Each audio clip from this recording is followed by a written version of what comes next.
कुछ important points और कुछ ट्रिक्स बताने आया हूं जो कि आपके टाइम बचाएगा। ध्यान से देखिए और समझिए इस बात को। आपको आंसर्स प्रॉपर्ली करने हैं, जो आ रहा है कम से कम उसको बॉक्स में रख लीजिए, उसको अलग से हाईलाइटेड करके उस आंसर को दिखाना है। ये मेरा पर्सनल ओपिनियन है भैया, आपका अलग भी हो सकता है। अगर आपका अलग है तो आप अपने हिसाब से कर लीजिए। पहला 1 घंटा बहुत इंपॉर्टेंट होता है। जितने ज्यादा मार्क्स का आप कवर कर लोगे उतना कॉन्फिडेंस आपका बढ़ेगा, उतनी घबराहट आपकी कम होगी। अब आप खुद सोचिए कि आप रील्स चलाते हो, चलाते चलाते कब आपके 10 मिनट का 1 घंटा आधा घंटा गुजर जाता है पता नहीं चलता।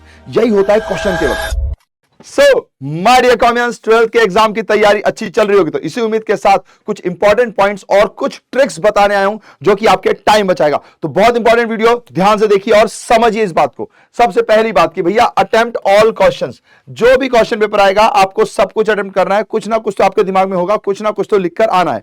दूसरा point, show answers properly. Please आपको आंसर्स प्रॉपरली करने हैं, जो आ रहा है कम से कम उसको बॉक्स में रख लीजिए, उसको अलग से हाईलाइटेड करके उस आंसर को दिखाना है। ये तो हो गया बेसिक बात। अब कुछ इंपॉर्टेंट टॉपिक्स हैं, इंपॉर्टेंट चैप्टर्स हैं, उनको समझिए। सबसे पहले एडमिशन ऑफ अ पार्टनर। इसमें है गुडविल की सारी एंट्रीज आपको आनी चाहिए, रिवैल्यूएशन अकाउंट और पार्टनर्स कैपिटल अकाउंट तक आना चाहिए। आजकल क्वेश्चंस में बैलेंस शीट नहीं आता है, तो अगर आप उसकी प्रैक्टिस ना भी करें पर बाकी चीजों की जरूर करें, है ना।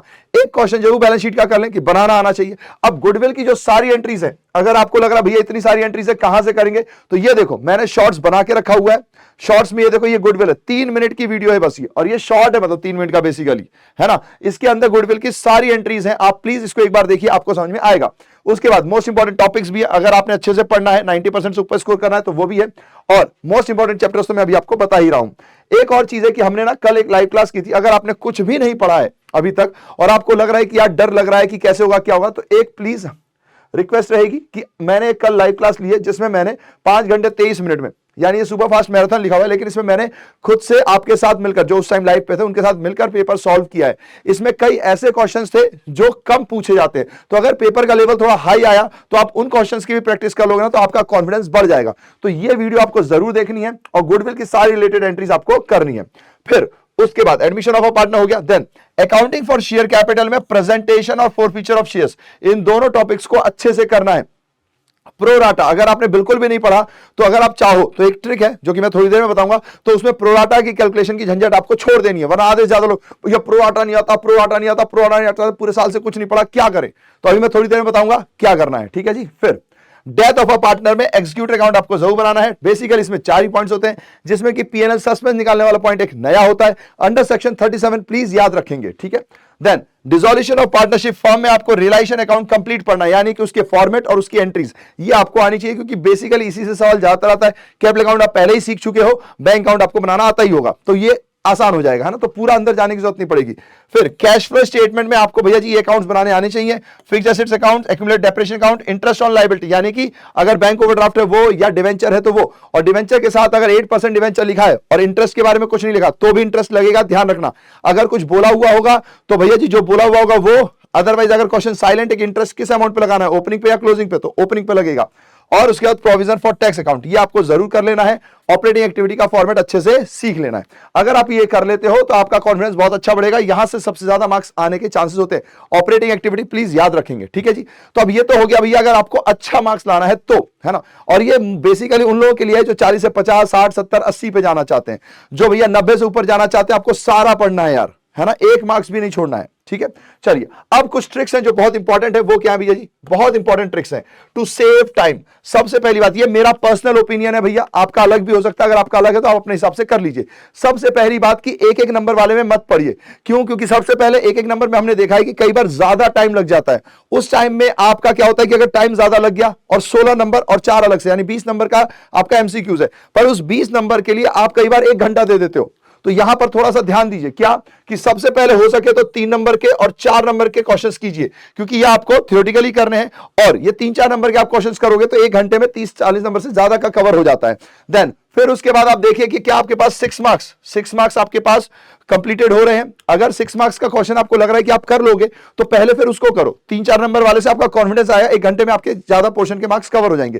फिर 6 मार्क्स वाले क्वेश्चन आप करें अगर आपको इजी लग रहा है तो। अगर इजी नहीं लग रहा तब आप 1 मार्क्स के क्वेश्चन कीजिए, क्योंकि 1 मार्क्स में कई बार क्या होता है 1 नंबर मिलता है लेकिन कैलकुलेशन बहुत ज्यादा होती है, तो आपका टाइम बहुत खर्च हो जाता है। पहला 1 घंटा बहुत इंपॉर्टेंट होता है। जितने ज्यादा मार्क्स का आप कवर कर लोगे उतना कॉन्फिडेंस आपका बढ़ेगा, उतनी घबराहट आपकी कम होगी, ठीक है।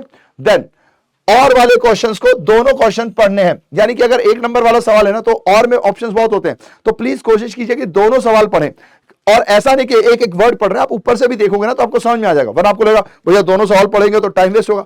अगर आपकी अच्छी तैयारी है, दोनों में से जो पहला क्वेश्चन देखा समझ में आ रहा है तो कर डालो, अगर नहीं आ रहा है तो दूसरा क्वेश्चन भी पढ़ो, क्या पता उसमें आपको ज्यादा पॉइंट्स आते हो, तो जो ज्यादा इजी लगे उसको करना है। देन शेयर कैपिटल में जो मैं आपको यहां समझा रहा था, मैंने यहां बोला ना 4 फीचर ऑफ शेयर कर लीजिए।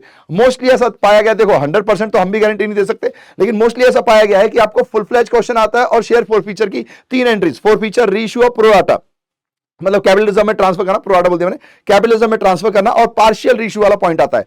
तो भैया इन दोनों में क्या होता है, ऑप्शन होता है। तो अगर आप इसको चूज करते हो तो आपको टोटल 9 एंट्रीज करनी पड़ेगी, है ना, 3 स्टेज भी हुई तो 9 एंट्रीज करनी पड़ेगी, ऊपर से भैया प्रोराटा की पूरी कैलकुलेशन करनी पड़ेगी और 4 फीचर ऑफ शेयर की भी एंट्रीज करनी पड़ेगी। तो बेटर है कि भैया ये अटेम्प्ट करने के बजाय आप इसको अटेम्प्ट करो।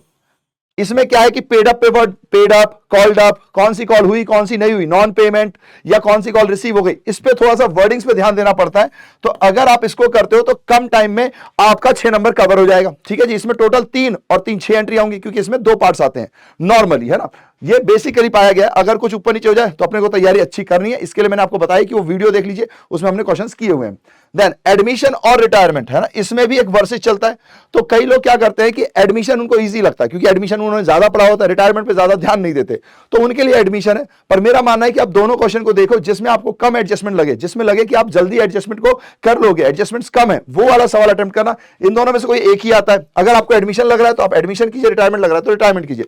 इस तरीके से आपका काफी टाइम बच जाएगा। जो लोग कहते हैं ना पेपर छूट जाता है, क्यों, क्योंकि वो एक नंबर पे ज्यादा पढ़ते हैं। दूसरी चीज कि भैया जी वो फुल फ्लैज क्वेश्चन करने पे ज्यादा जाते हैं। भैया ये वाला अगर इजी है तो इसको कर लो ना, 6 एंट्रियां हैं तो इस पे फोकस ज्यादा कर लो, तो इस तरीके से आपका टाइम बचेगा।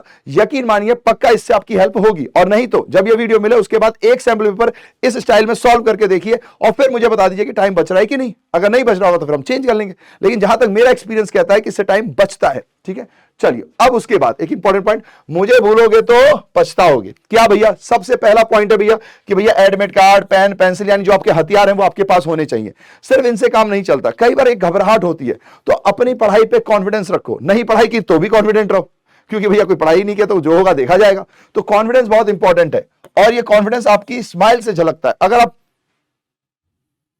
यूं मुंह बना के बैठे हुए और कर नहीं मैं तो कॉन्फिडेंट नहीं, हैव स्माइल स्प्रेड स्माइल हमारा लोग है, तो इसके साथ जाओगे ना तो कई बार मुश्किल चीजें भी आपको आसान लगती हैं। आपका दिमाग आपको सॉल्व करने की ओर प्रेरित करता है कि इस प्रॉब्लम को सॉल्व कैसे करें। अगर आप यूं रहोगे तो दुनिया जहान की प्रॉब्लम आपको दिखाई देगी, लेकिन एक स्माइल के साथ आपको सॉल्यूशन दिखाई देता है। तो प्लीज इन पॉइंट्स को समझ के रखिए। और फिर इंपॉर्टेंट है वॉच। ये क्यों इंपॉर्टेंट है? ये उन लोगों के लिए है जो पूरे के पूरे 100 मार्क्स टारगेट कर रहे हैं। आप लोगों को घड़ी लेकर जानी है, टाइमर देखना है, ये बहुत इंपॉर्टेंट है। क्यों भी इंपॉर्टेंट है भैया? क्योंकि कई बार क्या होता है कि जो लोग अच्छा पढ़ के जाते हैं उनको क्वेश्चन दिखता है, अब उन्होंने इतनी मेहनत की, उनको लगता है यार ये क्वेश्चन मुझसे छूट कैसे रहा है, इसको तो मैं करके जाऊंगा। अब आप खुद सोचिए कि आप रील्स चलाते हो, चलाते चलाते कब आपके 10 मिनट का 1 घंटा आधा घंटा गुजर जाता है पता नहीं चलता। यही होता है क्वेश्चन के वक्त। अगर आप किसी क्वेश्चन को अपने ईगो पे ले रहे हो कि मुझे इसको सॉल्व करना ही करना है, आपकी पूरी इंद्रियाएं जो है वो उसी क्वेश्चन को सॉल्व करने में लगी है, तो एग्जाम टाइम में क्या होता है कि भैया एक क्वेश्चन 4 नंबर का होगा और उसको सॉल्व करने के चक्कर में कोई एक ट्रिक पॉइंट होगी, उसके चक्कर में आप आधे घंटे वेस्ट कर दोगे। और ये मेरे साथ हुआ है सीए के एग्जाम्स में कई बार, इसलिए मैं आपको बता रहा हूं। स्कूल के लेवल एग्जाम में तो नहीं हुआ, पर सीए के एग्जाम में हुआ कि एक क्वेश्चन को सॉल्व करने में हमने आधे घंटे से ज्यादा का टाइम लगा दिया। तो अगर मान लीजिए कोई क्वेश्चन आपको ट्रिकी लग रहा है, जहां आप अटक गए, प्लीज उसको छोड़ो, या 1 या 2 मिनट से ज्यादा मत दो। अगर 2 मिनट में नहीं आ रहा तो छोड़ो, पहले क्वेश्चन पेपर फुल अटेम्प्ट करने की कोशिश करो, फिर उसको करना। तो ये पॉइंट है जो 100 में से 100 लाना चाहते हैं, प्लीज इनको मत भूलना।